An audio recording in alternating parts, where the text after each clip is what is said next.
Perfect. So I'm going to start.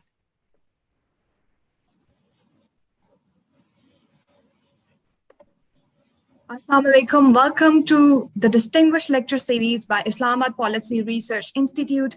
This month, the Distinguished Lecture Series is on Islam and the Politics of Development. The lecture series aims to bring scholars, scientists, industry experts, and policymakers to share their work with the wider public. The distinguished speaker for today is Professor Dr. Adeel Malik. Professor Adeel Malik is a Globe Fellow in the Economies of Muslim Societies at the Oxford Center for Islamic Studies and an Associate Professor in Development Economics at the University of Oxford Department of International Development. He received his doctorate in economics from Oxford University as a Rhodes Scholar. He's a Senior Fellow at the Lebanese Center for Policy Studies. His most recent contribution to the field is a co-edited volume, Crony Capitalism in the Middle East, Business and Politics from Liberalization to the Arab Spring, published by Oxford University Press in 2019. Dr. Malik's research has featured in the CNN, Financial Times, the New York Times. His research articles have appeared in reputed journals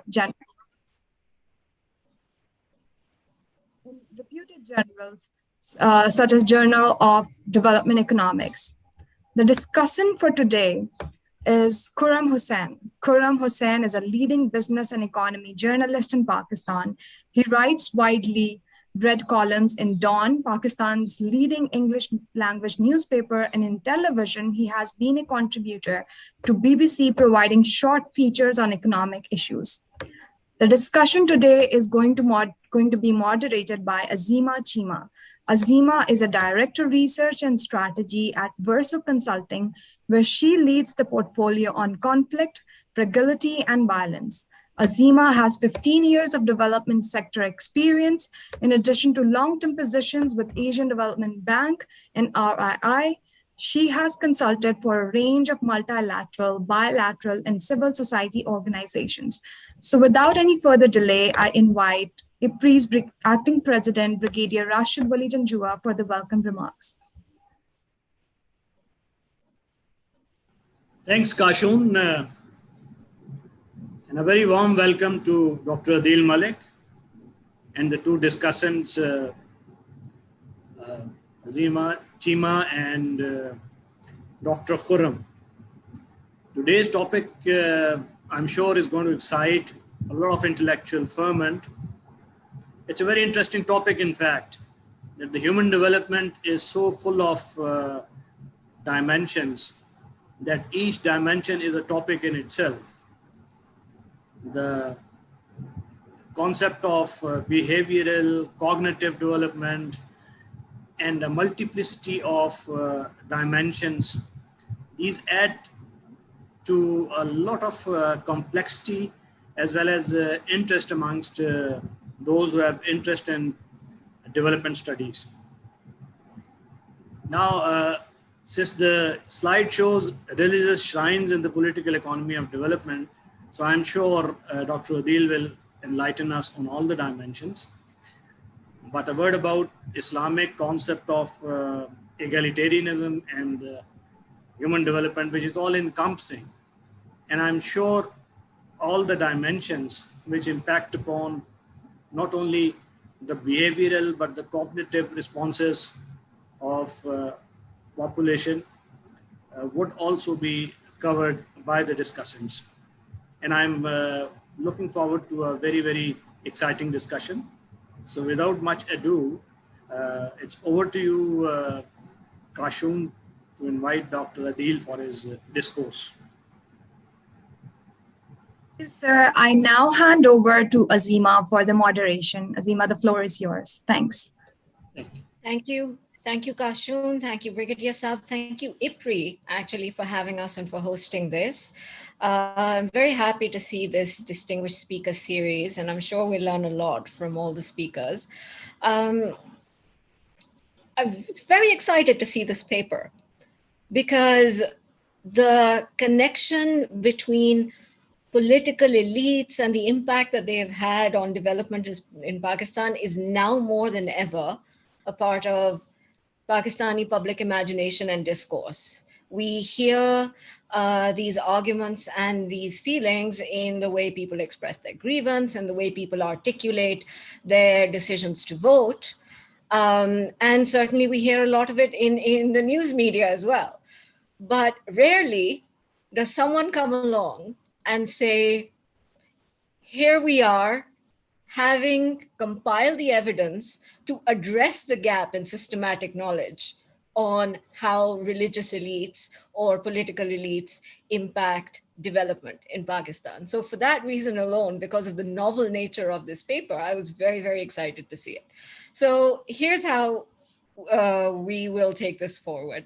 I will shortly hand over to Dr. Adeel, who will deliver a 15-minute presentation on his research. And following that, we will have a discussion between Khurram, our discussant, Dr. Adeel, and Dr. Adeel's co-author, Rinjan Ali Mirza. And following that, we would love to hear from you, and we will be taking your questions. So without further ado, I would like to hand over to Dr. Adeel for his presentation. Dr. Zab. Thank you very much, Azeema, and thanks a lot to Kashun, Brigadier Rashid, and my friend Husain Nadeem, and to IPRI for inviting me. It's the first time that I'm speaking with a public policy think tank in Islamabad. It's a whiff of fresh air because there's a lot of us, the academics who do these things in our libraries, on our desks, present in conferences, academic conferences, but we rarely get the chance to feed into the national debate. So it's a really special day for me because more than the academic brownie points I can earn, I'm really excited to contribute to this debate and discourse. Now, I do recognize this is a politically sensitive topic, but I do also recognize the huge opportunity that think tanks have in creating a tie-up and linking academia with public policy and in spearheading public debate, expanding the horizon of public debate in constructive ways. So what I'm going to talk about today is really 15, 17 minutes of the main thesis that this paper is doing, what this paper is doing, the nature of the project, and the core findings of it.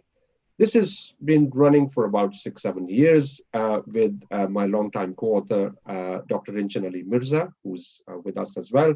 He's based at the University of Kent, and he's also, as I just discovered, one of the advisors of IPRI.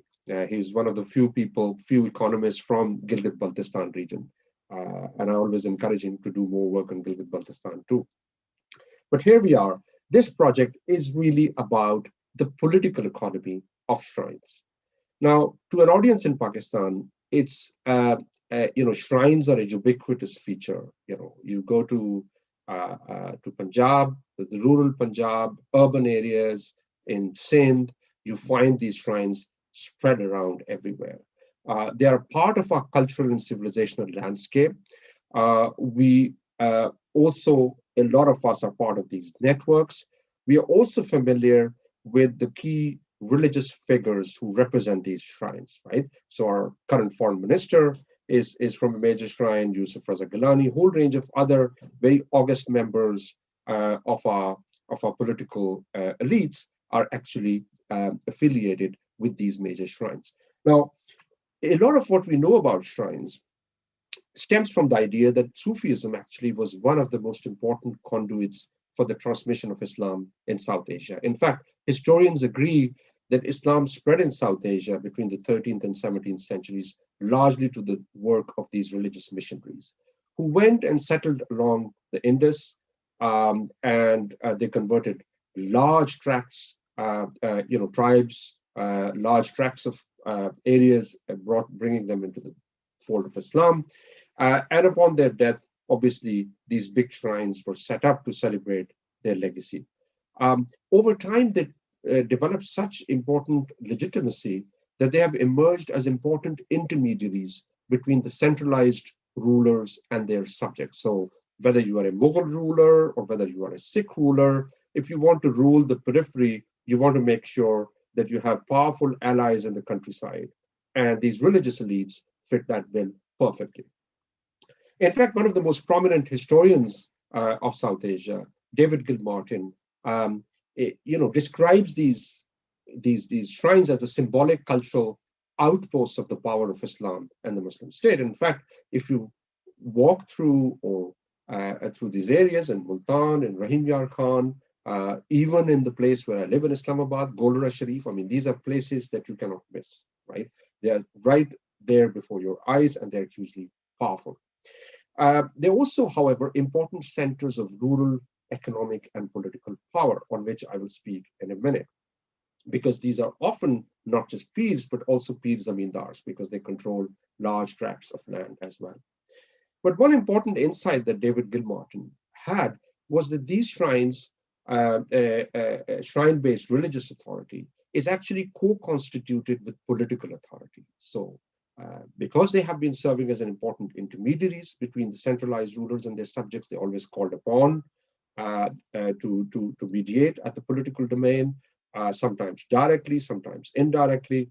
And so in a way, the question that religious and political economy are two distinct spheres in these areas, it doesn't square well with actual evidence. Yet it's surprising that we know very little about the political economy impact of shrines. A lot of work has talked about, how is religious authority built up, how is it sustained, does it spill into the political domain, but what is their impact on local development is often ignored in the mainstream literature.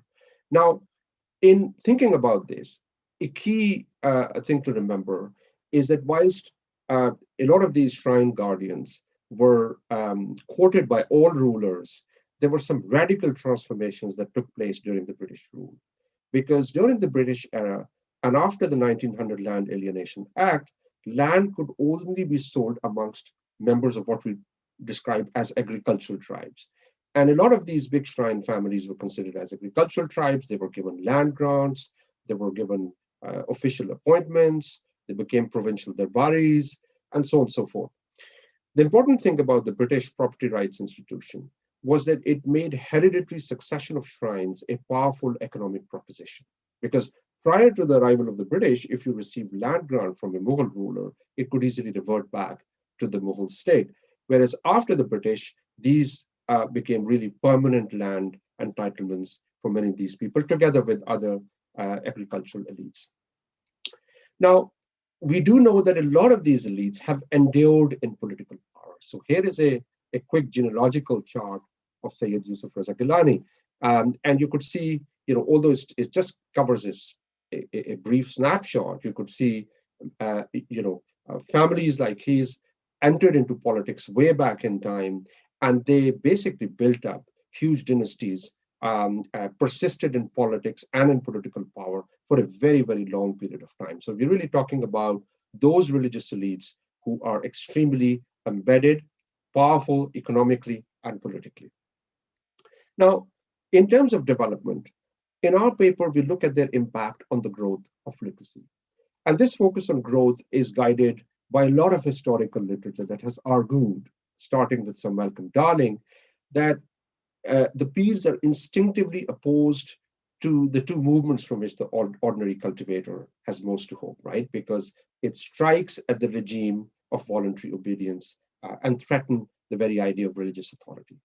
The other more modern historians like K.K. Aziz, in his book on religion, land, and politics in Pakistan, he talked about how education could be perceived as a threat by some of these religious elites because it can really challenge the structures of obedience and compliance that are promoted in these regions.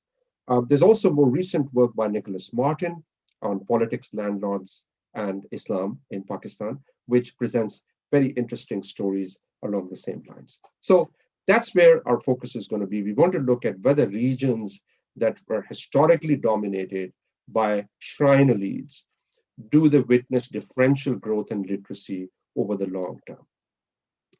And in doing that, we really face an important challenge, which is that a lot of these shrine elites act very similarly as landed elites, and they can also be opposed to education.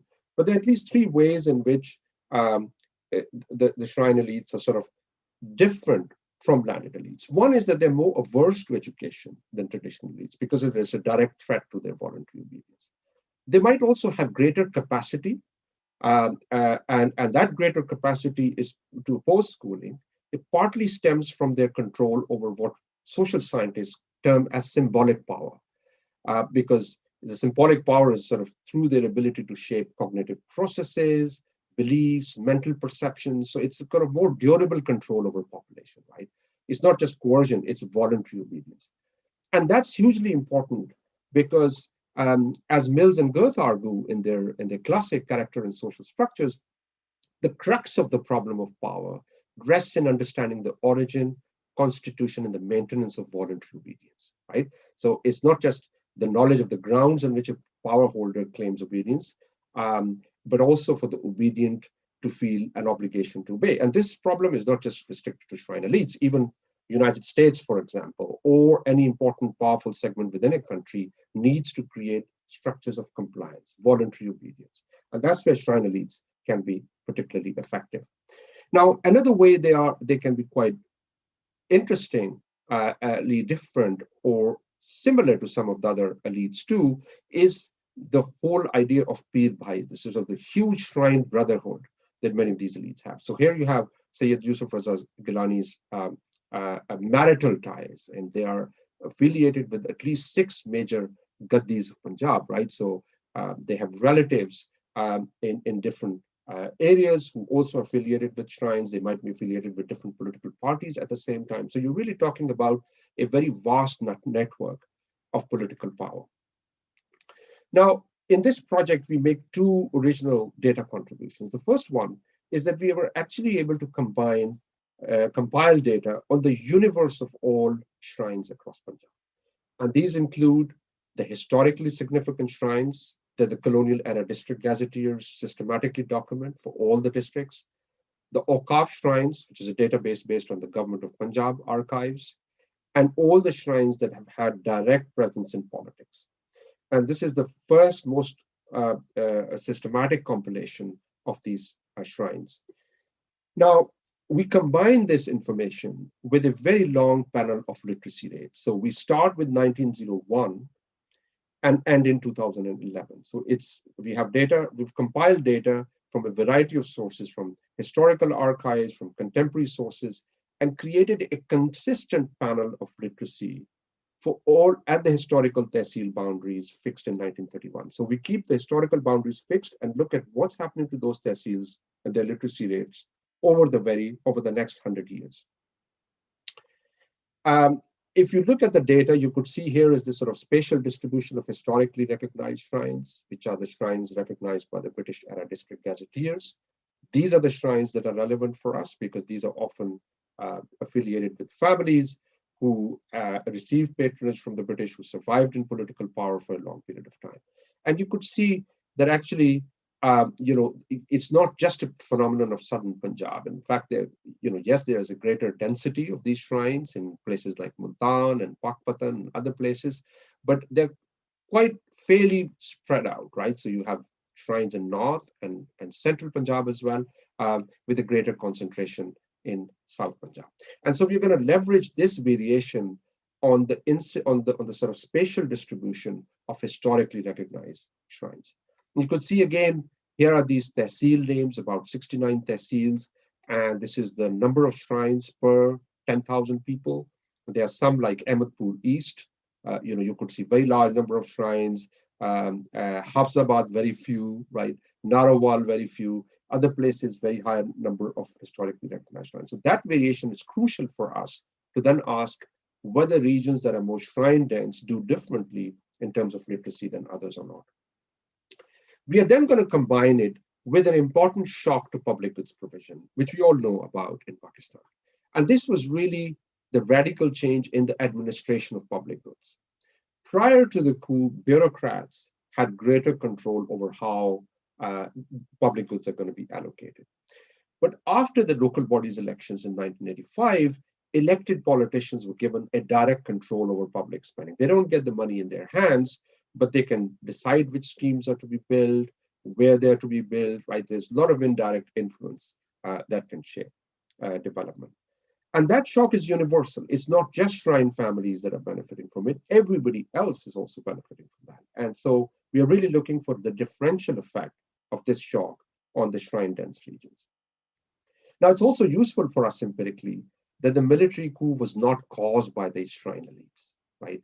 And the coup was not influenced by economic characteristics. So it sort of gives us a more exogenous shock to then distinguish the impact of shrine-dense regions from non-shrine regions. Now, there was another important development under General Zia-ul-Haq, which was the huge expansion of the literacy program. So these dots are education policies, right? And you could see in the 1980s, suddenly there were more and more, larger number of education policies being implemented. And the expenditures for secondary student population or total population also jumped up. So you could see this is the time when educational infrastructure is expanding, and you would see perhaps a differential growth in education in shrine-dense regions versus non-shrine regions.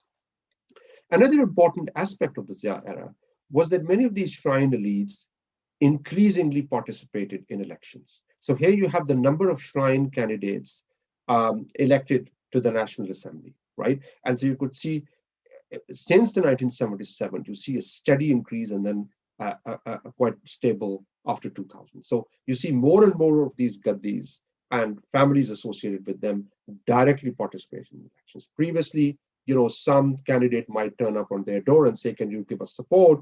But now, post-1980s, they were directly participating in elections at a greater number.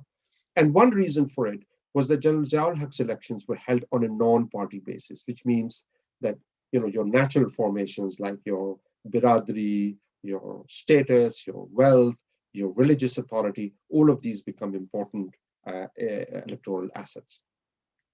Similar, you could see in sort of those were the number of contestants, and here we have more of these shrine elites in the National Assembly. Now, we do know that there are a lot of these constituencies that are actually totally captured by shrine elites, and they actually run against each other. There's a lot of competition amongst them. So here is a constituency of Rohingya Khan, where there are many shrine families that actually run against each other, and usually the winner is an independent, and they switch political parties very easily. They are what we call electables. There is a huge asset both for political parties and for the establishment to actually shape the direction of politics. Now, here is what we find when we plot the average literacy rate across two types of tehsils, the sort of high shrine tehsils, which is the dark line, and the light line is the low shrine tehsils. And these are defined based on all those shrine tehsils where the distribution of historic shrines is greater than 90th percentile. What we find is that there's a little bit of divergence that begins from 1931, and we argue that this is mainly because of the partition-induced shock, because there's a lot of population outflows and lots of other things happening in partition, and we control for those in our empirical analysis. But at least since 1961, you could see there's a fairly parallel growth, right? Yes, low shrine regions have higher literacy than high shrine ones, but they are on the same trend. But after the 1985 reforms, specifically after the coup and the coup-induced 1985 restructuring of public goods, you see a divergence emerges in the growth of literacy between two types of tehsils, in the sense that the high shrine tehsils now have systematically lower growth in literacy compared to the low shrine tehsils. So this gives us the first sort of very basic evidence. We haven't controlled for a lot of things here. It's just very simple trends plot, levels, evolution of levels of literacy. But one of our objectives was to test this in a more systematic, empirically defined way, where we could control for factors that could affect both literacy rate and factors that could shape both the location of shrines. It's possible that shrines are more located in regions that are predisposed to lower literacy expansion. Maybe these are regions where canal colonization took place. Maybe these are regions that were less urbanized. Maybe these were regions that were high levels of land inequality. So as social scientists, we've got to control for all those factors, all those confounding factors, and then arrive at conclusions that could be considered as what we describe as causal effects. So when we do that, we find that these basic patterns actually continue to hold in our formal empirical analysis. And I'm going to provide you two plots that basically encapsulate that story. The first plot is basically the effect of shrines on literacy over time. So each of these are sort of coefficient estimates by year, right? And so you could see from 1911 up to 1981, these bullet points are really placed on the zero line, which is saying historic shrine regions are really not different in terms of literacy from non-shrine regions. Their effect is not different. I mean, of course, these elites had incentive for lower literacy, but really they get the capacity and they're able to do so after Ziaul Haq's reform, because it really gave resources directly in the hands of politicians. And now they had greater control over spending, which can help to undermine. And so you could see this effect becomes really negative and significant, right, after the coup-induced shock. We can also see, if we were to change the base year to 1981, again, all these coefficients are placed on the zero line, which means there is no impact of shrines on literacy pre-Zia period, but it continues to be negative and statistically significant after the period, and it sort of sticks around. So this provides us a very interesting aspect that, there's something that activates the impact of these shrine elites, but this really happens after this radical restructuring of administrative codes. Now, we do recognize that land inequality is an important concern, and a lot of the historical literature suggested that a good correlate, a good proxy for land inequality is actually the average annual rainfall, because the higher is the rainfall, lower is the land inequalities. You see a strong negative correlation. We also have, from the historic archives, the proportion of zamindari contracts in each tehsil, which we also control for. We also control for a whole range of factors which are described in a paper, but for brevity, I'm not going to go through those. But ultimately, our results control for a lot of these confounding factors that might explain the differential evolution of literacy in high shrine regions. Now, we then ask, okay, what could be the mechanisms? I mean, we've always been believing in Pakistan that maybe, these elites oppose educational expansion. A lot of these pre-TV dramas in the 1980s, Varis and others, they always told us about, how elites would oppose educational expansion by restraining public spending on education, opposing school construction. Well, that might be true until the 80s, but after the 80s, actually, a lot of these political elites were directly partaking in these patronage resources, right? And in fact, we show that it's not because of demand side that these regions had lower urbanization rates or they had lower migration, therefore lower literacy. Instead, we find that in the shrine areas, these elites seem to have made school provision defective. Rather than obstructing schooling, they vowed for more educational resources, but made them defective. And this happened in three ways. First is limiting access to schools, like where schools are located itself becomes a very politically important subject because, they could be sited in regions which are far from their reference population. School infrastructure, like in these regions, we find, the provision of toilets, the provision of boundary walls, electricity is more effectively provided. And finally, there's something that a very good social scientist based out of Karachi, Haris Ghazdar, whose work I admire greatly, has talked about this sort of how post-1980s, we've seen schooling resources more dispersed, right? Which means you have, a lot of schools constructed, but few people, right? So the pupil-teacher ratio, pupil per school increased in ways that was inefficient, right? So a lot of these resources were inefficiently dispersed. We provide specific evidence for all three mechanisms in our paper. And so to conclude, one then asks, okay, why does this really matter, right, for public policy in Pakistan?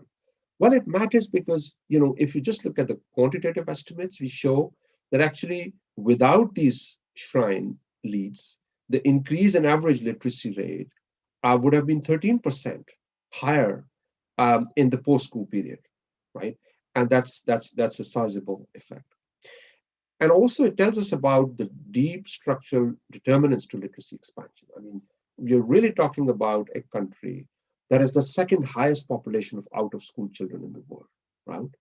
And to put this in perspective, I mean, our out-of-school population is twice the population of Jordan and Syria, right? Jordan has around 10 million, and Syria after the war is about 10 million as well, right?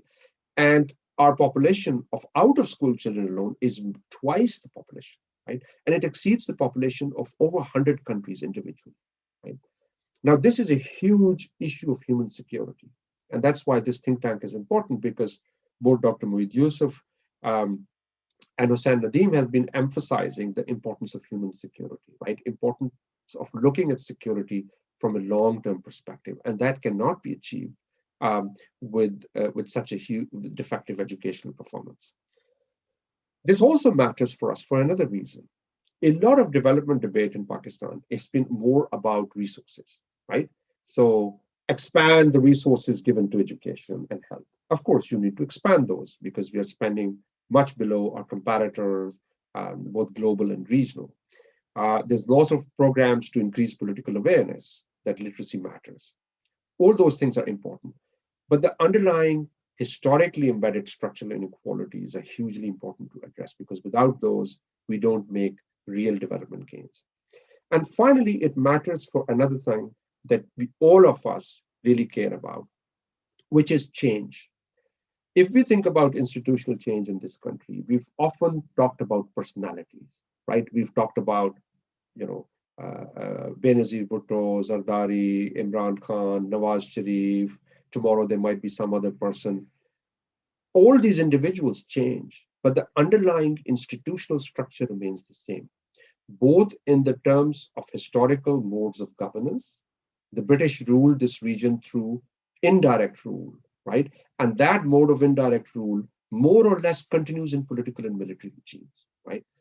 And also because a lot of these elites are extremely adept at changing political loyalties, right?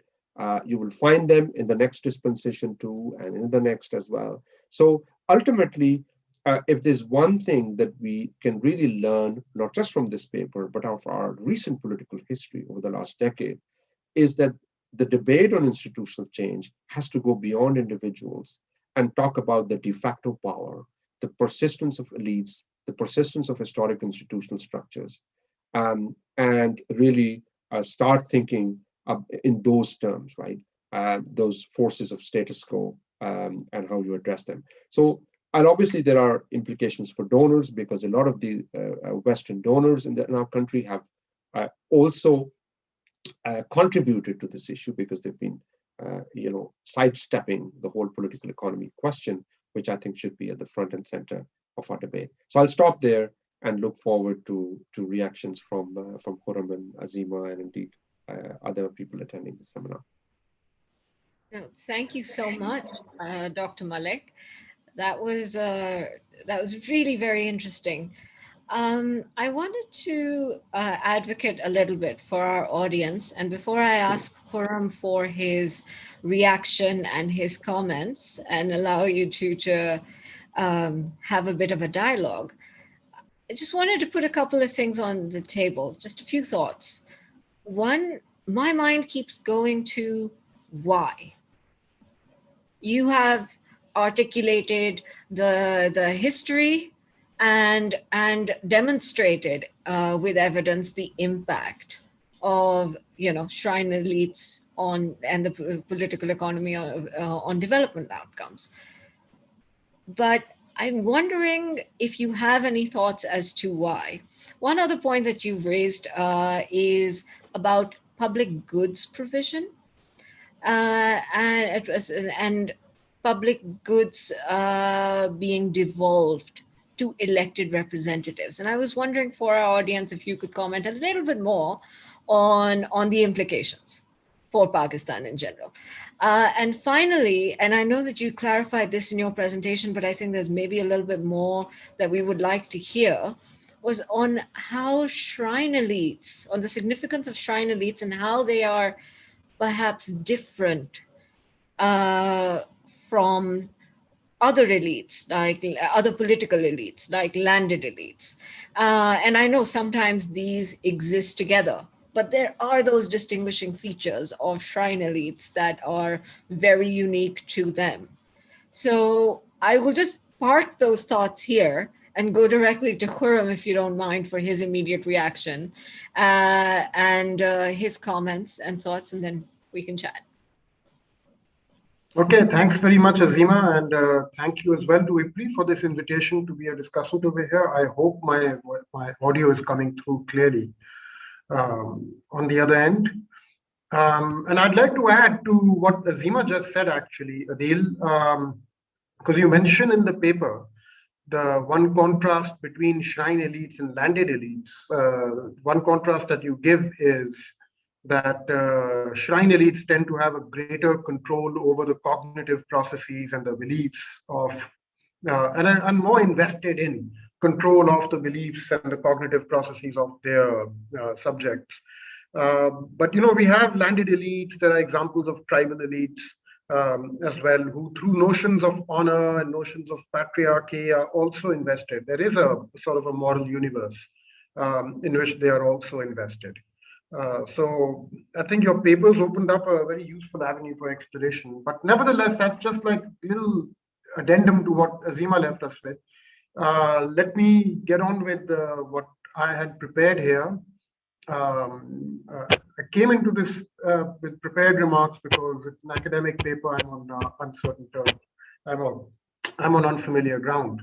So I thought I'd write them down for my own guidance. So let me start with an understatement. Okay, the findings of this paper are very, very important. That is an understatement. In fact, they are crucial to how we understand the process of social change under post-colonial conditions. The authors are telling us that enduring forms of power remain critical challenges in the process of modernization long after the attainment of national independence. And that's sort of putting it mildly, right? More specifically, I am struck by how salient these findings are to our understanding of how a post-colonial state goes about consolidating power.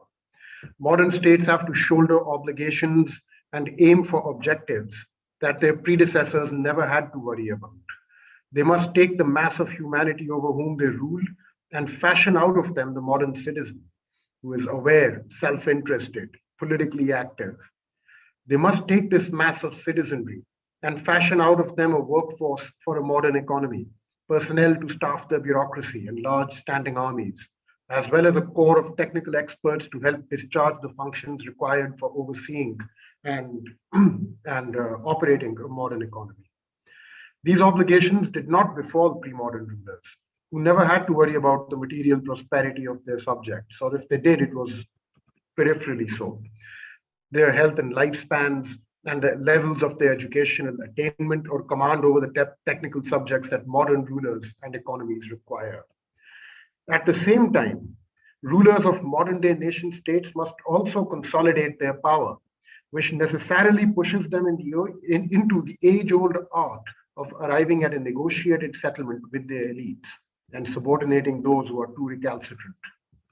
What the authors of this study are telling us is that there are times when the rulers of modern-day nation states can be pulled in opposing directions as they go about meeting these goals. To forge a modern citizen, the ruler has to arrange for the provision of public goods, healthcare, mass education, economic growth, urban mass transit, and so on. But to consolidate their power, they must necessarily bargain with sections of their elites whose own interests could well run counter to this objective. The case of Pakistan provides them a good opportunity to make their larger point. As the authors say, the religious authority of shrine leaders is directly threatened by the spread of mass education. Education strikes at the very heart of the regime of voluntary obedience that shrine guardians seek to maintain, and can compromise their ability to control the underlying economic and political structure. This tension between both goals seems to be structurally embedded. In order to consolidate power in the Pakistani context, the ruler had to bargain with the power of these shrine elites and needed the authority they wielded over their subjects for the purposes of state making. But in arriving at this bargain, the ruler had to bargain with another of his critical responsibilities, the dispensation of public goods, namely, in this case, education. But here lies an important point to note in this study. The ruler in question was one who had seized power with a gun, and his requirements to renegotiate the settlement with the elites of his country were unique to the circumstances that saw him come into power. The kind of compact that General Zia sought to renegotiate with the elites of his country did not grow organically out of the political processes as laid down as per a set of rules. They came top down, in fact. The authors write, General Zia radically altered the system of public goods provision by reassigning the control over public development spending from centralized bureaucrats to elected representatives. In return for granting the power and resources that come with the control, by the way, I've unquoted, these are now my own words. In return for granting the power and resources that come with the control over public development spending, the military ruler got the acquiescence of an important section of his elites. And they in turn got the power and resources that come with command of public development processes and resources. The consequences were far-reaching. In the words of the authors, with politicians gaining direct control over public resources, the educational machinery became susceptible to elite capture. This is a critical point, in my opinion. The findings suggest that military regimes in Pakistan have walked in the footsteps of their colonial predecessors as they consolidate their power. The elimination of political parties from the contest for a new compact between elites and ruler that happened under General Zia opened the door to other forms of authority to participate in the political contests that General Zia inaugurated.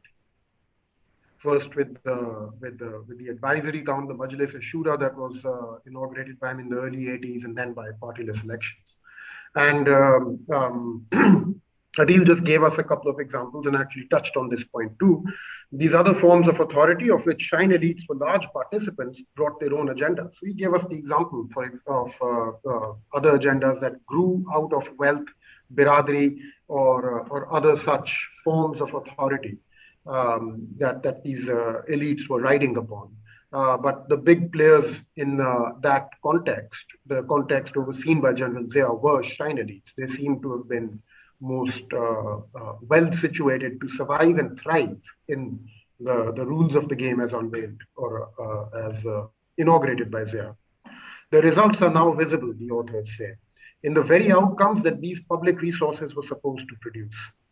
They write, we show that growth in literacy was slower in regions where the number of historically important shrines per 1,000 persons was higher, relative to regions where it was lower.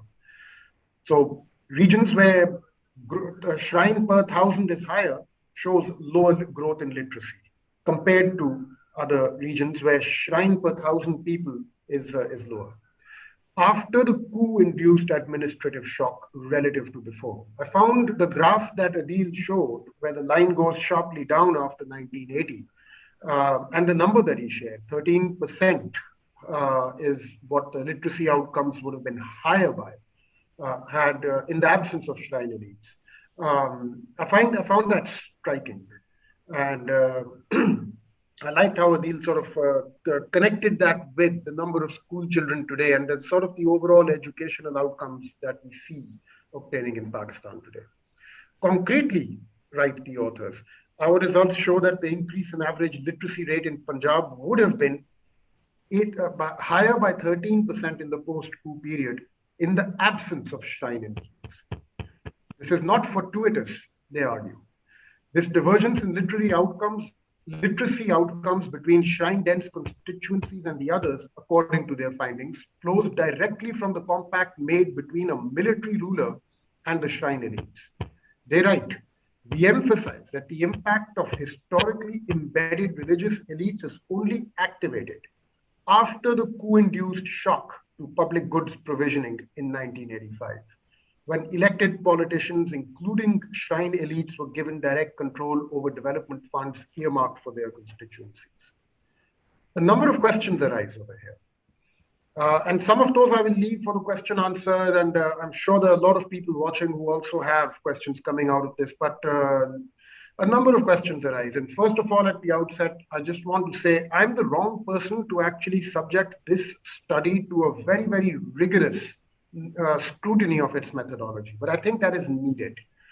We need people to whom these methodologies are more familiar to read this carefully and subject it to intense scrutiny first, because the findings are important enough to merit, to ensure that no mistake has been made and nothing has been left out.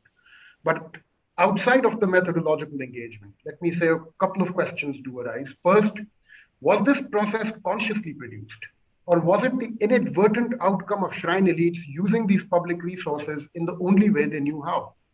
Fittingly enough, the authors begin their paper with a quote from Max Weber and his famous thesis on the Protestant ethic and the spirit of capitalism, which was a landmark work that established a critical role of consciousness in driving historical processes. So, fittingly enough, then as well, it would be I would be keen to know more from Adeel about not just the mechanisms, but was this actually something that was consciously being pursued, the subordination or the thwarting of literacy outcomes, or were shrine elites just doing what they always felt should be done with public resources, and in the process ended up thwarting literacy outcomes? Another interesting avenue for exploration opened up by the paper is to see how far other public good outcomes specifically, was similarly affected.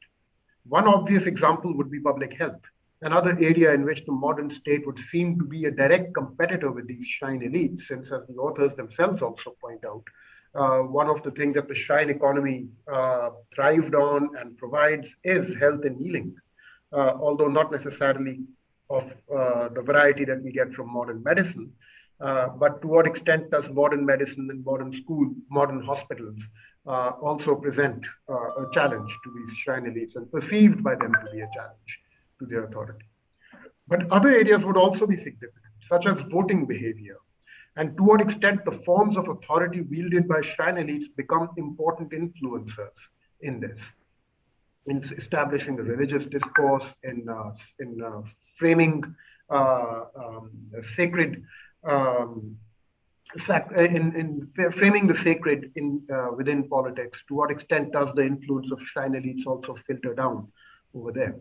The authors write that shrine elites have a greater ability to shape cognitive processes, moral perceptions, and beliefs, and thus exert a deeper and more durable form of control over local populations than landed elites.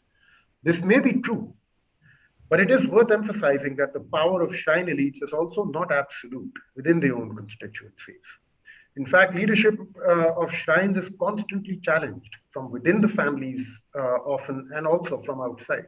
And it would be interesting to see how far these internal struggles to retain shrine leadership impact their ability to shape cognitive processes, as well as open up avenues for change from within the patronage machine that they command. Thanks. Khurram, do you think maybe we want to give Dr. Saab a chance to respond, and I'll come back to you? Sure, by all means. Yeah? No, thanks so much. Thank you very much, Azeema and Khurram, for these excellent comments. I realize there'll be other people also wishing to ask questions, so I'll try and be quick. I think a sort of general question, if I start with Azeema's questions about why are we focusing on these elites, is obviously the question goes back to two key aspects amongst many others. One is obviously what David Gilmartin described these institutions as controllers of rural economic and political power. In fact, if you were to map rural power structure, the Peer is a central component of it, at least in Punjab and Sindh. And more conceptually, I think there's been a lot of work recently on religion and political economy with people like Jared Rubin and a whole range of other scholars, Shreya Iyer. They're talking about how religion shapes development. And a lot of that literature really talks about, more in sort of Max Weber terms, is there something about belief systems? Is there something about religious values that shapes development? Nobody has really looked at the role of religious elites. I mean, there's some work on ulama in Egypt. There's a similar work in Indonesia. But by and large, how do religious elites shape development is not been explored. Whereas we do know that one of the ways in which religion shapes development is through the intersection of religion with economic and political power. So that gives us one important dimension.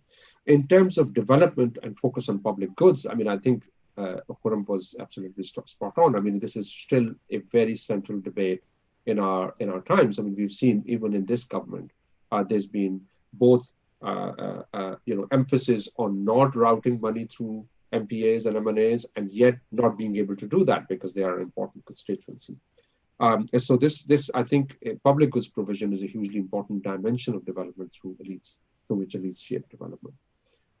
In terms of how shrine elites are different, is a question that both of you have asked, and it's a very legitimate question. I think this is an entirely a new agenda that is there for us to explore further. Now, I do recognize that there are ways in which these two elites are important. We've done a great deal of empirical work to demonstrate these differences. But the key point about these shrine elites is that is their control of symbolic power. Now, tribal elites do have a moral universe. In fact, I would say any type of authority will require some kind of obedience, some kind of structure of compliance that is voluntary. But clearly, the shrine elites are far more advanced in that. And in fact, if you look at rural Punjab, when you think about the big landlords, one of them was the Tiwanas. They were one of the largest landed families. Yet when he would go to visit the shrine, he would go barefooted, right? And a lot of these big religious landed elites also owe their allegiance to many of these shrine elites as well. So there are important differences, but I think those differences need to be explored in their local context. So for example, we need to find out, as Khurram, you mentioned, the voting behavior. We know that a lot of these shrines have captive vote banks of sorts, right? So Sial Sharif, for example, will have at least 20,000 voters in literally every constituency of central Punjab. Sometimes they crisscross these boundaries. We also know that they're relatively stable vote banks, but we know that there have been changes over time. Like there are regions where the peers need the support of the political parties to survive, right? Shandara Moman's book tells us interesting stories about that. Nicholas Martin, Ali Jan, there are a lot of scholars who've talked about how these dynamics are changing. Whereas if you come further south, maybe political parties are more beholden to these peers than others. So we need to understand whether these are more likely to form dynasties. Is nature of political competition different in these places? This is, again, an agenda that we continue to pursue. There is another a project that Princhan and I are working, which is explicitly addressing that question. But in terms of differences, there are others. So one of this is sort of whole idea of legitimating rule. Right? If you look at Jared Rubin's framework, the rulers always need some kind of legitimacy at the local level. And so religious elites are great at providing that sort of legitimacy. We also know that in these regions, their networks, the Pir Bhai network, the network of Shrine Brotherhood, could be a more stable network inside and outside the parliament. But again, this needs to be put to empirical test. Another point that we argue in the paper is that perhaps the Gaddi as an institution provides an important safeguard against the dilution of landed power. Because we do know that land holdings have been fragmenting across different constituencies of Punjab and other places too. But perhaps wherever you see shrine families, because a lot of that power is organized around families, we see perhaps a greater, less of a fragmentation. In central Punjab, you could see that where you have shrine elites, they have lost less power relative to landed elites. But again, these are questions that need to be probed in a very robust empirical framework. I do also agree for excellent questions. I mean, this whole idea about the power of shrine elites being absolute, no, it is definitely not absolute. They have to make strategic bargaining with political parties. Increasingly, they have to care about what voters are thinking in areas that are closer to the urban centers. There are different types of voting. You don't have that same captive voting. But at least for the 100 years of data that we could gather, we're really seeing quite a lot of persistence in the midst of that change. Your point about other political outcomes or public outcomes, again, spot on health, and that's one of our next projects, clearly health, but also general level of development. Unfortunately, a lot of these development outcomes are very difficult to measure at the highly fine-grained level that we're measuring literacy, which is the tehsil level. And that's one of the bigger challenges of research in Pakistan, is that we don't have data sets that go at the very fine-grained level. Your question, Khurram, about was it a cautious or subconscious thing? Well, our understanding is that a lot of these elites are sort of generally averse to literacy.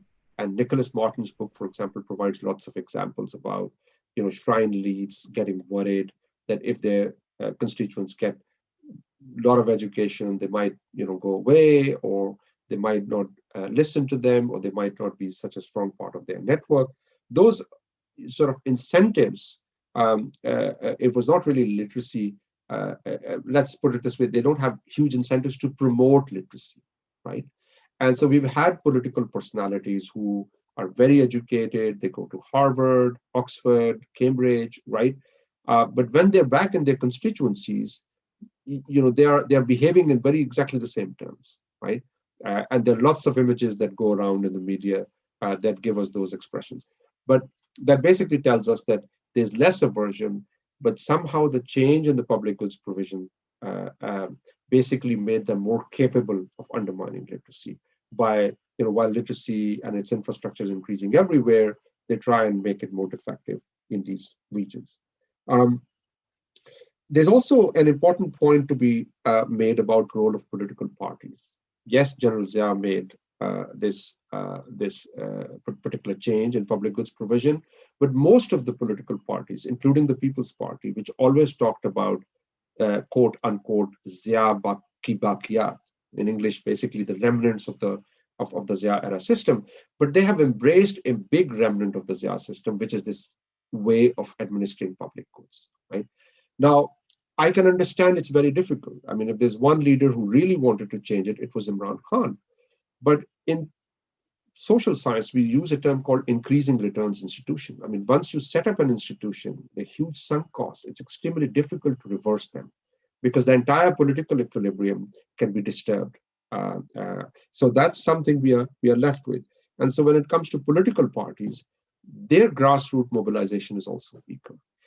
And you would see that a lot of these shrine guardians, particularly in South and Western Punjab, basically capture political parties too. They become brokers. If Muslim League or People's Party or PTI wants to give a ticket to in those regions, they would say, well, we will decide who to give the ticket. And they act more as brokers of that process. And they're adept at changing political parties too.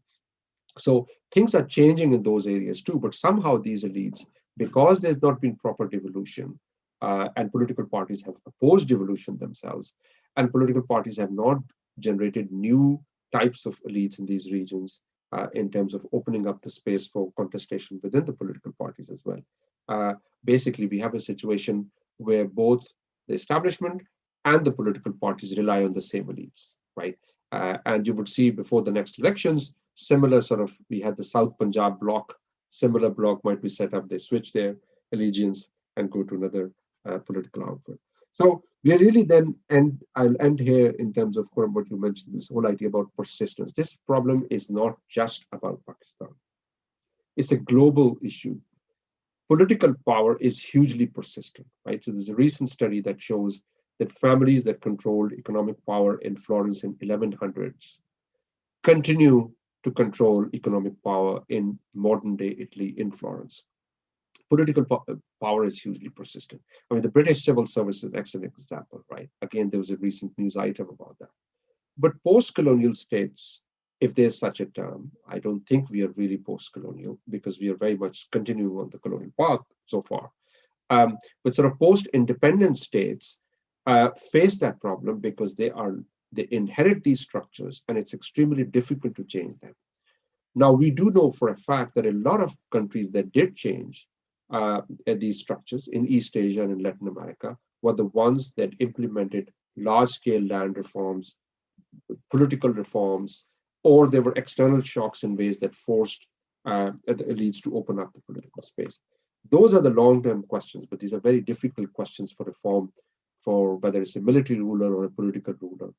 Ultimately, these are questions that shape development over the very long term. And these institutional outcomes can be very sticky. So I'll stop there, and maybe my co-author Rinchen might have something to add. Otherwise, we can we can expand the Q&A session. Khurram, if there's something that you briefly want to, if there's some kind of response you want to add immediately, please do. No response as such. This is a very thoughtful conversation. I think we can throw it to anybody else has questions from the floor at the moment, and then come back to us. Well, I'd like to, I think, use this moment to invite Dr. Saab's co-author, Dr. Rinjan Ali Mirza, to add any comments or insights. Dr. Mirza? Hi, Rinjan here. Thank you very much for inviting me to kind of contribute to the conversation. I think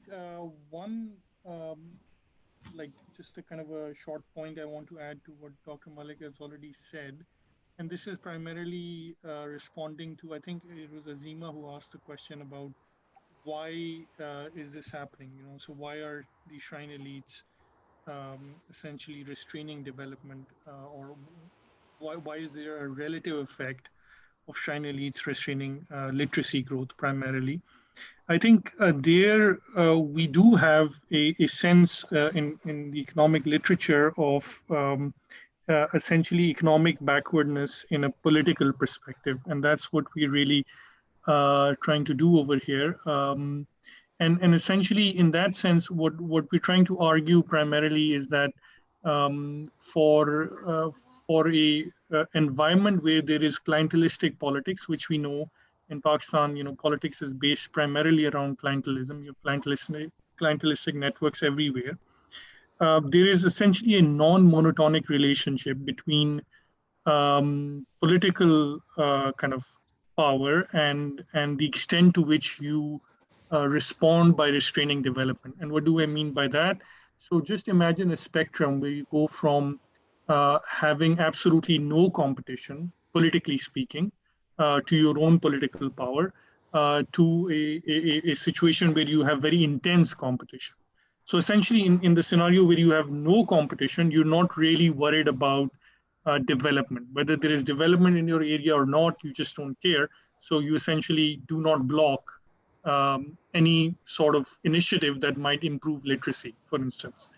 The other end of the spectrum, where you have intense competition, you can do very little about development, because essentially you don't have that level of hold over the local state apparatus to do anything about restraining literacy. So either end of the spectrums, you have either have complete control, which means you're not really averse to educational development because it doesn't really affect your power because you have such a great control over the local political economy. The other end of the spectrum, you have so much competition, politically speaking, that you can't really do anything about it, about literacy expanding, even though you might want to do something about it. But if there's like a medium level of competition, so in other words, only in those areas where you are facing substantial competition to your political power, but you also are in a position to do something about it because you do have this control to a certain extent over the state apparatus and over provision of public goods. I think that's what we're really capturing here, in the sense that the shrine elites are there.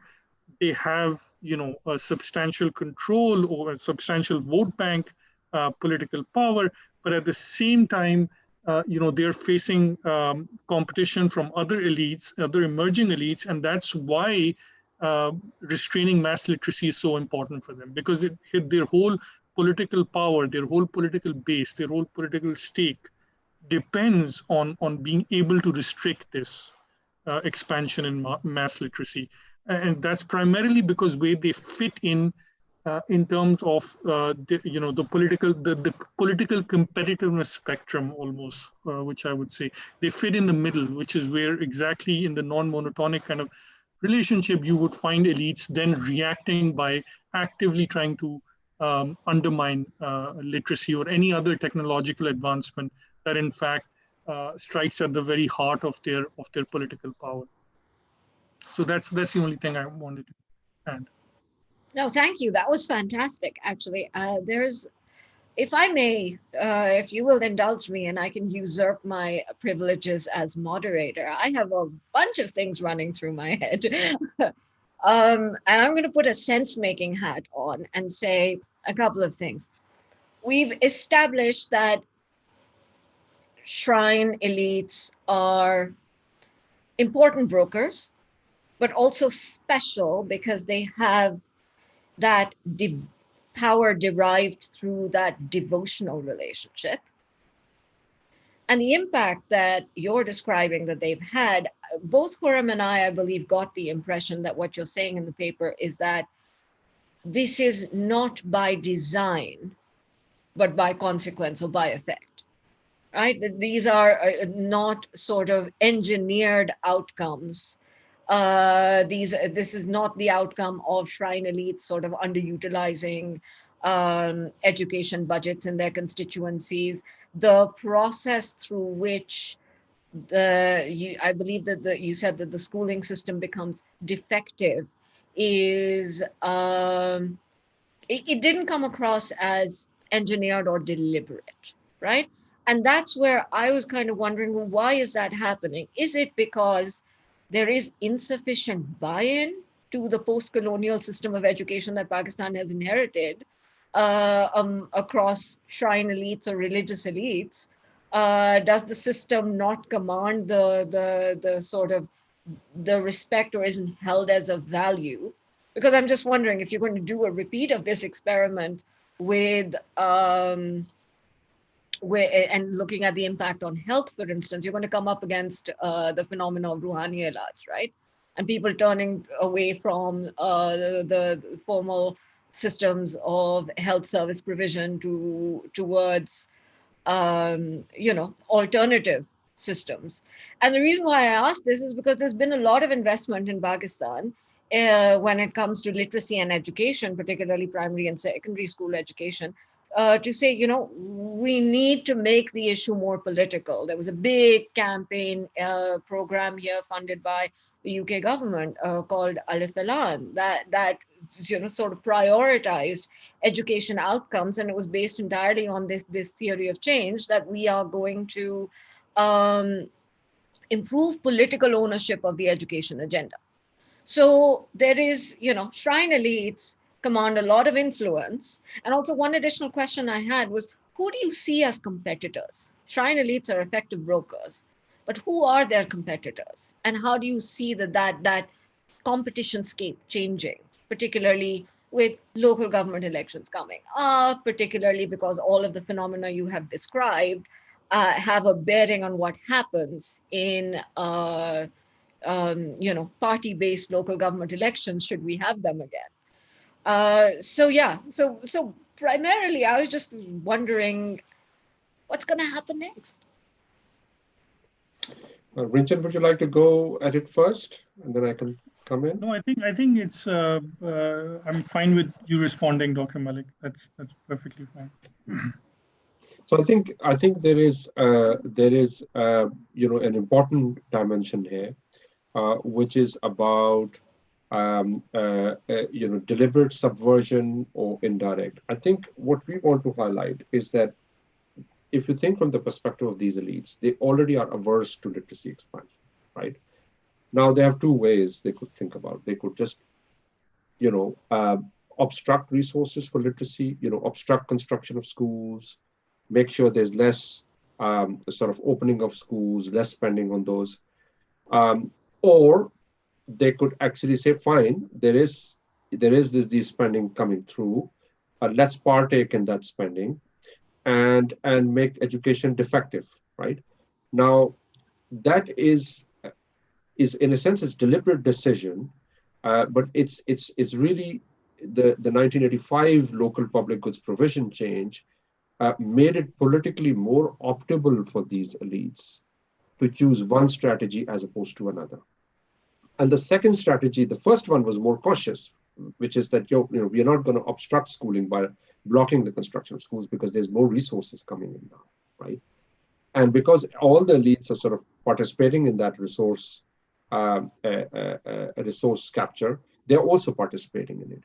But there's so many new ways in which you could obstruct literacy, right? So teachers, single teacher schools, ghost schools, where schools are cited, right? A lot of, and in some ways, in the post-1980s, it also became a lot more difficult for them to say, no, we won't let schools open. I mean, if you are somewhere deep in Balochistan or somewhere deep in Sindh where some, more absolute control, you could say that. But more and more post-1980s, it became almost impossible for elected members to say, we are not going to open the schools. And they also found now there's more patronage resources. So it goes back to what Khurram said, the whole process became more politicized. The education ministry became, and the whole infrastructure became a lot more politicized. In terms of competition, there are two types of competition. There are competition within the family sometimes, which Khurram also raised. There are these people, if you think about the Tausa Sharif Gaddi, there's so many members of the family that sometimes run against each other. There is the Jhangs Gaddi where, Faisal Saleh, Abda Husain sometimes running against each other. That's true, but actually sometimes that's a way to capture the entire political space, right? So whoever comes to power, the fundamental rules of the game for development don't necessarily change. Yet in other constituencies, these shrine guardians are running against either, sort of members of upper middle peasantry, zamindars, but not very historically embedded zamindars. Sometimes they are pitched against big zamindars. So there's all sorts of competition that exists, and it varies across these constituencies. Now, in terms of whether they were really, in health, you're absolutely right. I mean, in a way, they would, having more of those places, normal health clinics would mean there's less market for these. But in education, yes, there are lots of shrines that are doing great educational work, like the Gaddi of Bera Sharif has their own big educational establishment, right? There are many other shrines that have similarly important educational program. But by and large, you don't have massive educational establishments, right? And they're not presented as sort of always as alternative. So I think those questions, but again, in a sort of large and empirical work, there's only so much you could go. And I really wish that our students and next generation of scholars can take these ideas to the field and say, here is how you need to further nuance your analysis because, the dynamics are different. And all we are doing here is that research in Pakistani universities need to be closer to the local context. Oftentimes students are approaching me saying, we want to do this, we want to replicate this model, etc. And I say, look, wherever you are walking or buying goods or going to relatives' places, going to your village, observe, have curiosity about your surrounding context.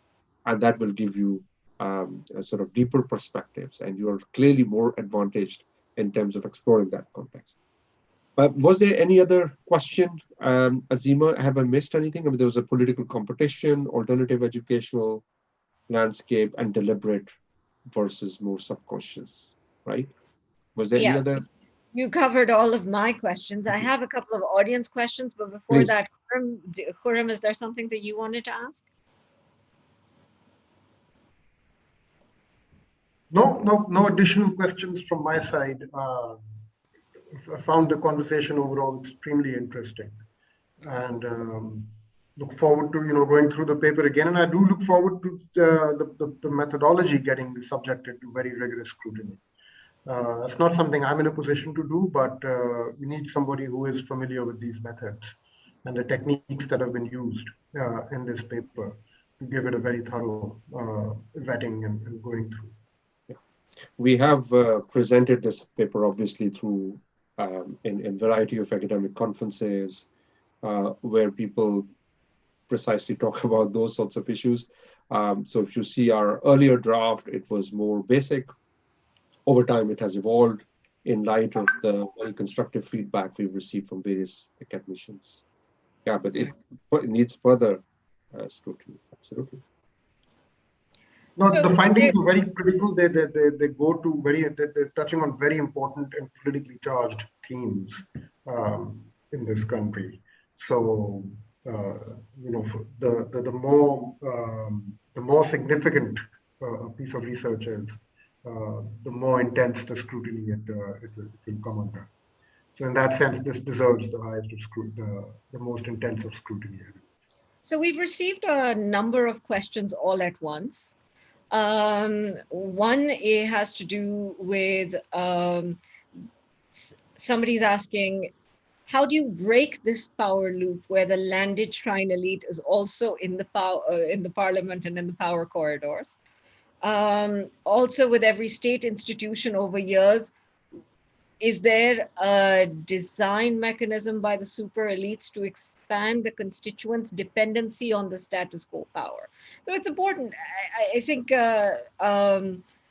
what the audience here is asking is, how do things change for the citizen? How do constituents become more powerful vis-a-vis their representatives and the people that they elect, or the people who are putting themselves forward to be chosen to represent them? And I think from a policy perspective, that's important. There's one question about the project that I mentioned, Alif Elan, about the development sector as an actor in this space as well, and what the development sector can do to improve things. There's also a question about why there is disappointing economic performance in Muslim states. So there's quite a menu here for you to choose from. Asif Durrani, a senior fellow at IPRI, is wondering, can we do away with madrasas and bring them to mainstream schooling? The religious education could be taught in colleges or universities after 12 years of compulsory education. And so I think I'd leave you with those questions for now.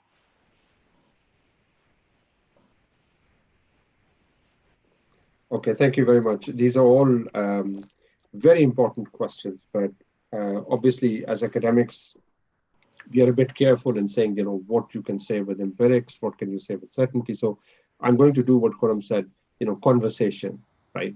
Which we Pakistanis are very good at. We have a view about everything. So my sense as a political economist is that breaking this power loop is very difficult, right? In most of the places all over the world, it's extremely difficult. Once you're set along an institutional path, it is very difficult to change. But there are changes. There are, of course, changes on the margins. There are incremental changes which change things on the margin. And I'll talk about some of those changes that are already taking place in Pakistan. And there's sometimes critical junctures, right? So this, for example, there's a time when many institutional possibilities are available, but the leaders choose one. I think one issue, obviously to break this power loop, you needed to have a real independence, and real independence required, I still feel, although I'm now a growing minority amongst academics in Pakistan, who still believe land reform is an important, should be an important part of the debate. Now, it may not be the same kind of land reform that we typically had in mind. There might be different type of land reforms we will do.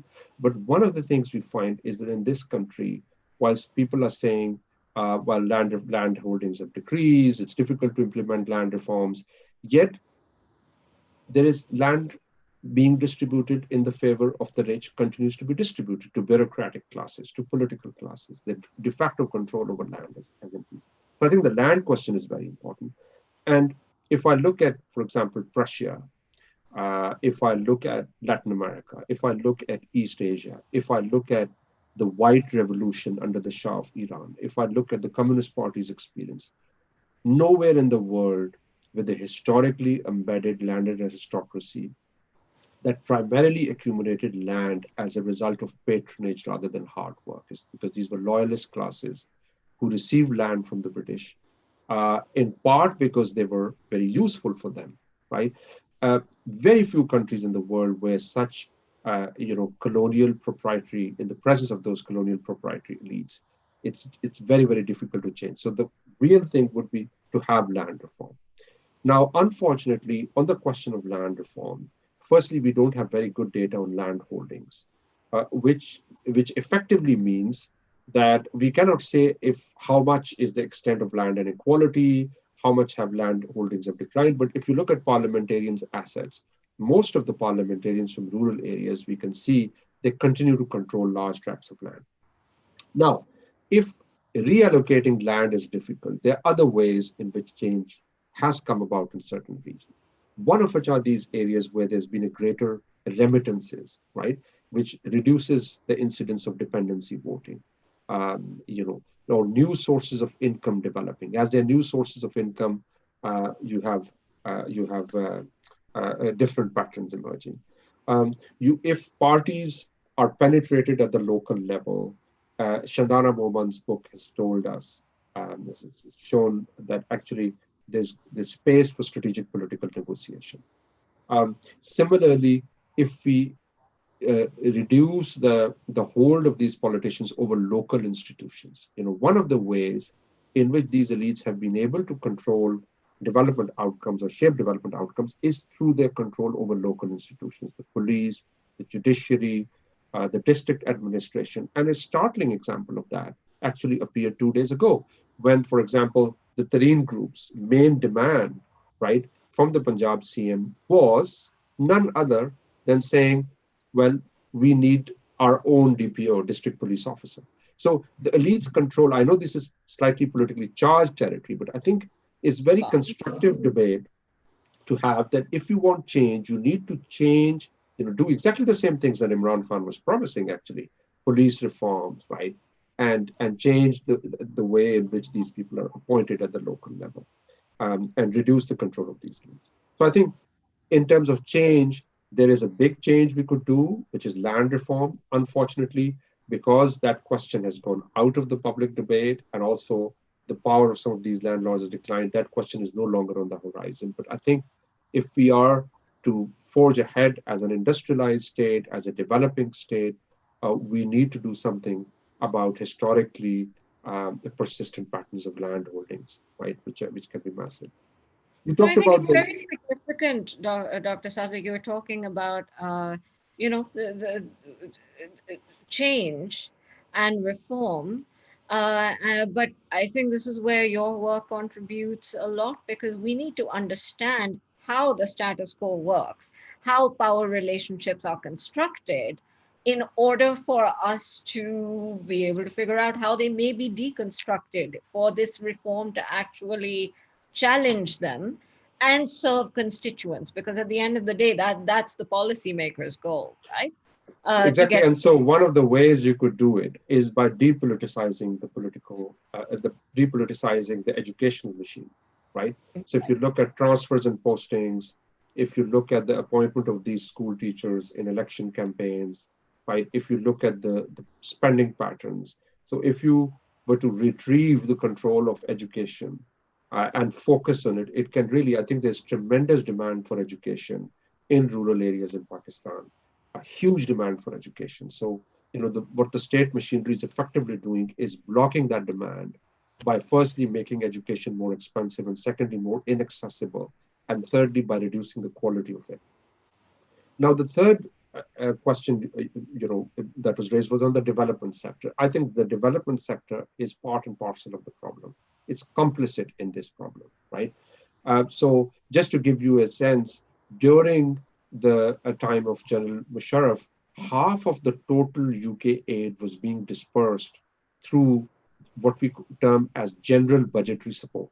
Now, what is general budgetary support? It basically means the DFID says, here is this pot of money, and spend it on health and education and good causes, and off you go.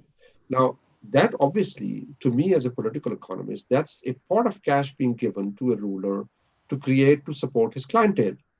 So who were the people? They were mostly PMLQ members and other members. They were accessing these resources, right? So the donors have played part in this system.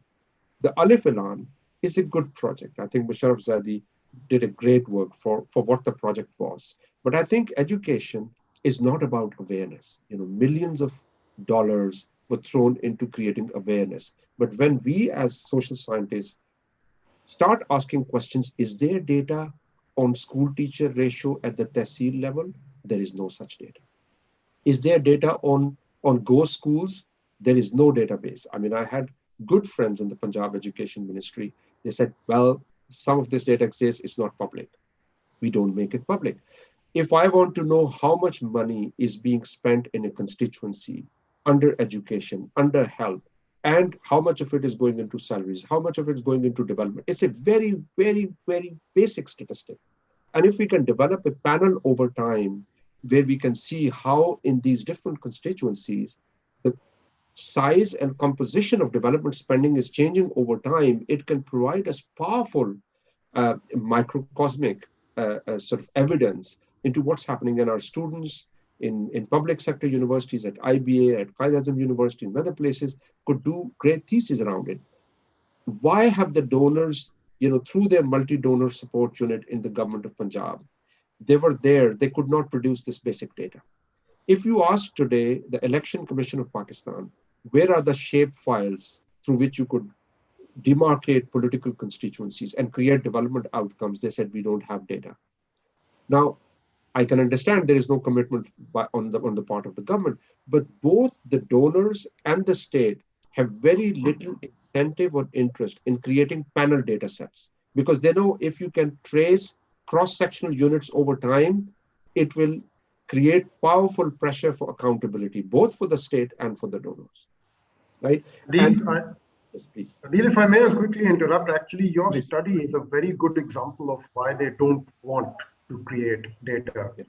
Because if you do start creating even this, and this is something I know from my work as a journalist, that this is something they are genuinely afraid of.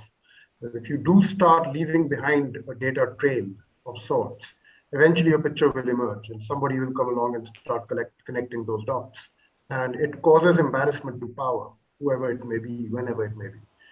There is a level at which all those who partake in power sort of think alike and watch out for each other. This is one of those things. This is, I mean, going back to the question of conscious, whether it's conscious or not, this particular thing of resisting data or generating data or making data public is actually a conscious decision. And incidentally, I've noticed the interests of the donor agencies dovetail with this. Donor agency bureaucrats are similarly afraid of the kind of accountability that could come knocking on their door one day if their work is leaving behind a data trail. Because that's their own taxpayers' money that they are playing with, and they would prefer that their own narratives produced by their own officers should speak for the results, and no data trail that's out there independently. It's also about the political economy of the structure, right? The political economy of the donor country, host country, and the structure of the machinery that delivers these data sets, right? There's money to be made in many cases, and so certain practices are allowed to go on. And so, yeah, I think that there has, particularly at least from DFID and the UK government, I think there's been some level of introspection. There are, however, loads of other areas where we haven't even begun to ask the real questions and get to the real answers. And in terms of shifting behaviors, I mean, I think we're still a very, very long way off. But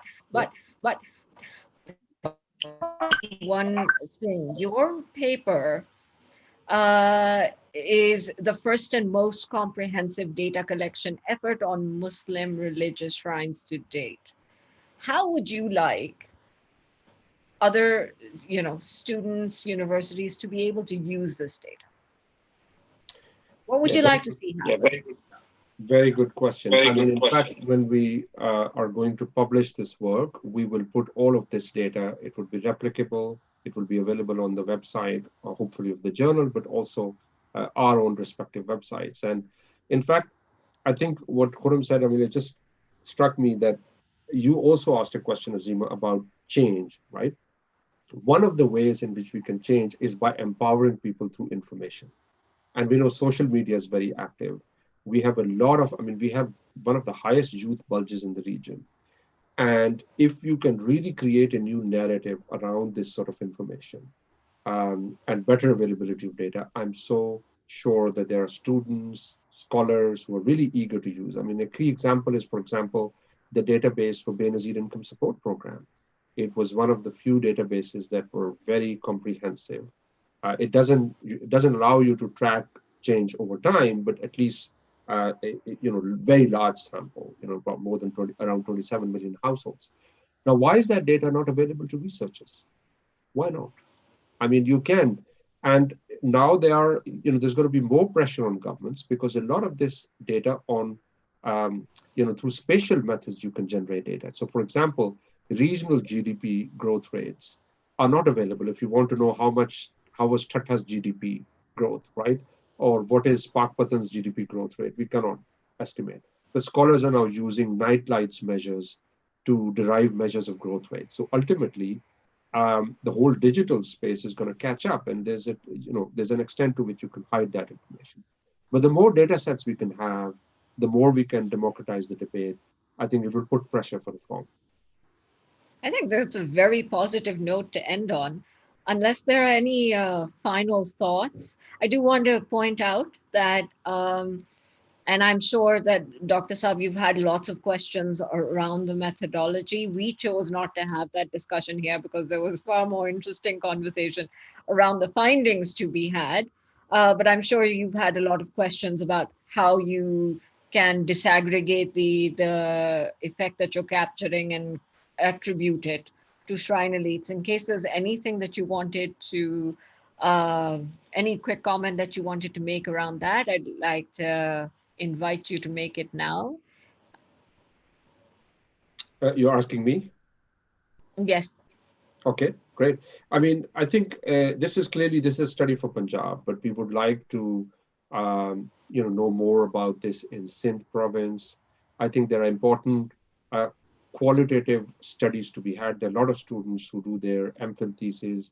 You go and build up an interesting pattern of variation on the ground, and do field research and find out if these findings actually hold true in practice, or there are different mechanisms at play in different areas. There's also work that Rinchan and I are doing on sort of entrenched political families. How do entrenched political families shape long-run development outcomes? Again, in the Pakistani context. And we think it's important because, as you mentioned, Alif Ilan, for example, great project, but talked about political awareness. Great objective for people, but when it comes to elites, they actually do recognize how important literacy is. But it's really that any development that challenges their power, their future political power, even if they think it's useful, doesn't mean that you can just, by making them more aware of it, they will instill change. So ultimately, apart from broader public awareness, you need to have a serious discussion on political economy constraints, right? And it affects not just education. Look at the sugar industry, for example. We know the nature of debate has shifted over the last 4 years, but effectively, it also requires a lot of interesting researches on how our sugar markets influence, how they are actually blocked, through interventions, trade policy interventions, administrative interventions. What's the role of the sugar farmers? What's happening to those regions? I mean, there's so many areas in Pakistan where you could do good political economy research, which could be an input into this question. I mean, I still remember in 2012, I was invited by none other than Rinchan, who was working at that time with some other friends with Imran Khan's party. He was not a supporter as such, but when Imran Khan came to Oxford, he invited a set of students to help them with Namal University, and Rinchan and Adnan Rafiq were part of that. So he said, Dr. Malik, I'm sitting in, PTI's office. Could you come in? They want to talk about your research. So I went, and they said, well, can you speak with our students? And I said, yes, happy to do that. So the following week, and a lot of my cousins in Islamabad were also very active in PTI. So I went there and I talked about the discourse of change. And I still remember 2012, I ended by saying, look, there's one area where I can promise there won't be any change. And that's the sugar sector. And I told them that the sugar market is really captured, including by people from within the Pakistan Tehreek-e-Insaf. I think that was an understatement for me, because now the way you've seen is actually the capture is increased. So these things, I mean, I'm not a Jyotshi, or I'm not somebody who's predicting things, and economists are pretty bad at predicting.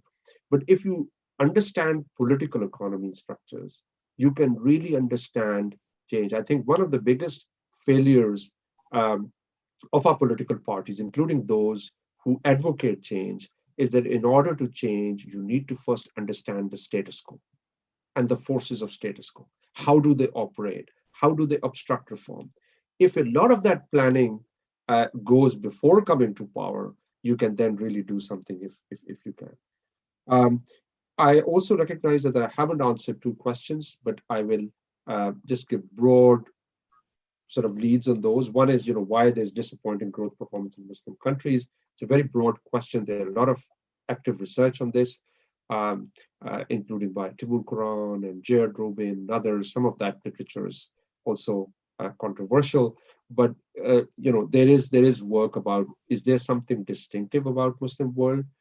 Some people have actually mentioned it's not. I mean, the same social science processes that determine it, but yes, they might be distinctive in certain dimensions that may not necessarily be religious. In terms of madrasas, that's really out of my area of expertise. But I do wonder that, obviously madrasas way back in time were financially independent. They had waqfs around them. They had, a local economy, better linkages with the local economy. I think when you have madrasas which are totally dependent on charity, especially charity by rich people, all sorts of people, then there's a capture of agenda. And religion can be instrumentalized very quickly in political terms. So in terms of madrasa reform, we need to be careful about a whole range of questions, including what is their nature of economic linkage, how susceptible they are to political instrumentalization, but also not to look at madrasas always as a problem, because you are also seeing these large structures that are already there, and you could use them for literacy, you could use them for a whole range of other things. But I think there's certainly some level of reform is needed. But at the moment, our state does not have any its own thinking or policy mind when it comes to education. Some donor comes along, you need to do this, you do it. When it comes to madrasas, some Gulf donors come and say, you're going to promote, give money out there, fine, we are okay. And then the US Institute for Peace will come and say, we need something for madrasa reform. You say, okay, come along. We don't have any policy of our own. So I think what we need is a more homegrown perspective on what should be the role of education, including education viewed very holistically, right? In which it's not just going to schools, but the whole idea of tarbiyat, of engaging with the literature, having a more holistic basis of education. There are other countries that have done this, but I think we need to have our own education policy, which again links with cultural policy, a whole range of other outcomes. We need to have debate on that question. And I'm sure there are a lot more competent people to address that.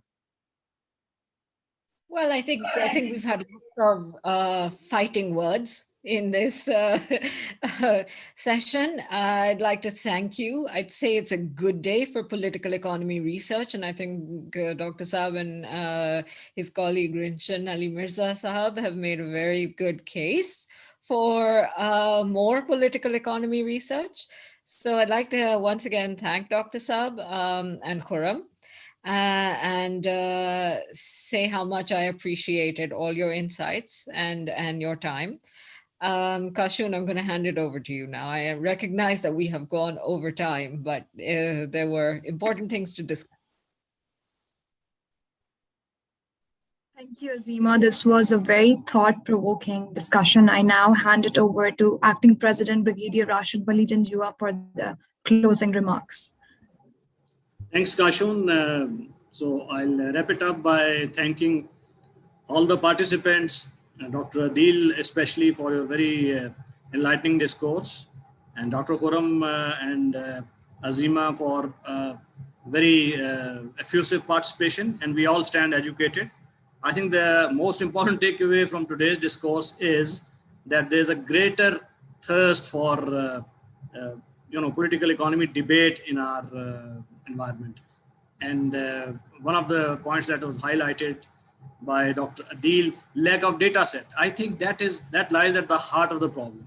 In Pakistan, there's a opacity of data which hamstrings our ability to initiate such debates. And I'm sure with such studies going on and many more coming, we'll be able to plug those gaps in future. And I'm looking forward to similar debates with the same effusive exuberance and alacrity in future as well. So I thank you all once again for a very educative discourse. Thank you.